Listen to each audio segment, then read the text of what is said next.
Hello friends, today we are going to read another chapter from Commentaries on Living by J. Krishnamurti, and the name of today's chapter is Anger. Even at that altitude, the heat was penetrating. The window panes felt warm to the touch. The steady hum of the plane's motors was soothing, and many of the passengers were dozing.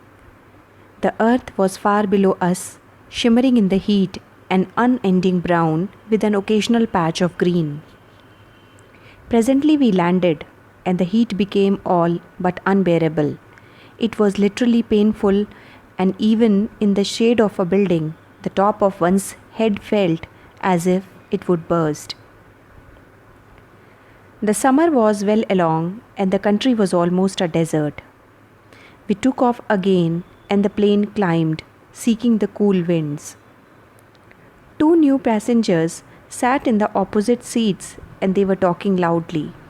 It was impossible not to overhear them. They began quietly enough, but soon anger crept into their voices, the anger of familiarity and resentment. In their violence, they seemed to have forgotten the rest of the passengers. They were so upset with each other that they alone existed and none else. Anger has that peculiar quality of isolation. Like sorrow, it cuts one off, and for the time being, at least, all relationship comes to an end. Anger has the temporary strength and vitality of the isolated. There is a strange despair in anger, for isolation is despair. The anger of disappointment, of jealousy, of the urge to wound gives a violent release whose pleasure is self-justification.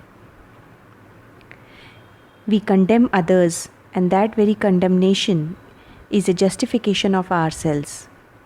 Without some kind of attitude, whether of self-righteousness or self-abasement, what are we? We use every means to bolster ourselves up, and anger, like hate, is one of the easiest ways. Simple anger, a sudden flare-up which is quickly forgotten, is one thing, but the anger that is deliberately built up, that has been brewed and that seeks to hurt and destroy, is quite another matter. Simple anger may have some physiological cause which can be seen and remedied, but the anger that is the outcome of a psychological cause is much more subtle and difficult to deal with. Most of us do not mind being angry. We find an excuse for it. Why should we not be angry when there is ill treatment of another or of ourselves? So we become righteously angry. We never just say we are angry and stop there. We go into elaborate explanations of its cause. We never just say that we are jealous or bitter, but justify or explain it. We ask, how can there be love without jealousy, or say that someone else's actions have made us bitter, and so on. It is the explanation, the verbalization, whether silent or spoken, that sustains anger, that gives it scope and depth. The explanation, silent or spoken, acts as a shield against the discovery of ourselves as we are. We want to be praised or flattered. We expect something, and when these things do not take place, we are disappointed, we become bitter or jealous. Then violently or softly, we blame someone else. We say the other is responsible for our bitterness. You are of great significance because I depend on you for my happiness, for my position or prestige. Through you, I fulfill, so you are important to me. I must guard you, I must possess you. Through you, I escape from myself. And when I am thrown back upon myself, being fearful of my own state, I become angry. Anger takes many forms: disappointment, resentment, bitterness, jealousy, and so on. The storing up of anger which is resentment, requires the antidote of forgiveness.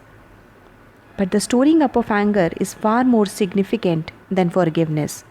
Forgiveness is unnecessary when there is no accumulation of anger. Forgiveness is essential if there is resentment.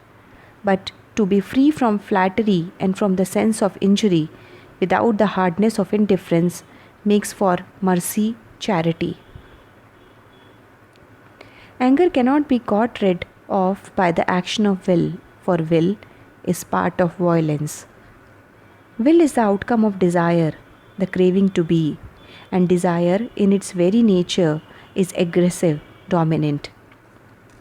To suppress anger by the exertion of will is to transfer anger to a different level, giving it a different name, but it is still part of violence. To be free from violence, which is not the cultivation of non-violence, there must be the understanding of desire. There is no spiritual substitute for desire. It cannot be suppressed or sublimated.